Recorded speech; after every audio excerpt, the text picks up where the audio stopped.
Après avoir écrit sur la psychanalyse, vraiment sur mon métier et avoir essayé d'aider les personnes en racontant ce que pouvait apporter la psychanalyse, ça c'était mon livre La vie augmentée, j'avais envie de faire un portrait à la Stefan Zweig.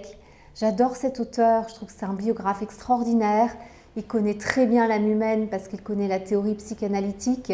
Et quand je me suis demandé avec qui, alors là, il y a eu une succession d'évidences. J'ai même pas envisagé plusieurs possibilités.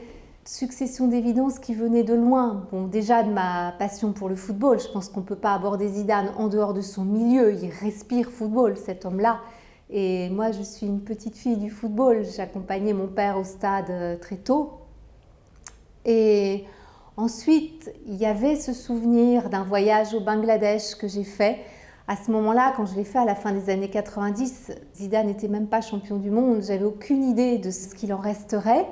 Et en allant dans ces plaines du Bengale pour faire un portrait pour une série qui s'appelait Femmes de lumière, donc une femme dans l'humanitaire, a priori ça n'a rien à voir, elle nous avait emmenés dans une école avec des jeunes écoliers.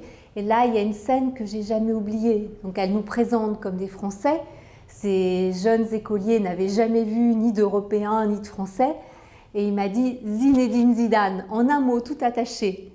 Je lui ai répondu « Zizou ».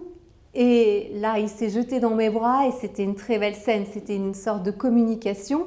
Et c'était pour moi un peu comme si j'avais rendez-vous avec Zinedine Zidane dans un endroit tout à fait inattendu. Quand j'ai eu cette idée, j'ai commencé à me plonger dans les documents parce qu'on regarde toujours les documents avant de savoir si on va écrire, pour sentir quand même si ça résonne, si on se sent entrer dans ce monde.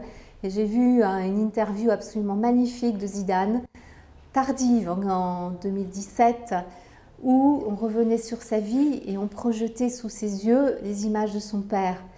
Et là, vraiment, il a eu une réaction de pure émotion, les larmes coulaient sur son visage. C'est toujours très émouvant chez un homme aussi puissant, aussi viril d'une certaine manière. Et là, j'ai vu toute la sensibilité chez Zidane, toute la profondeur de sa sensibilité et aussi quelque chose de mystique dans la relation qu'il avait à son père. Pour lui, c'était un dieu et toute cette profondeur d'âme ressortait à ce moment-là.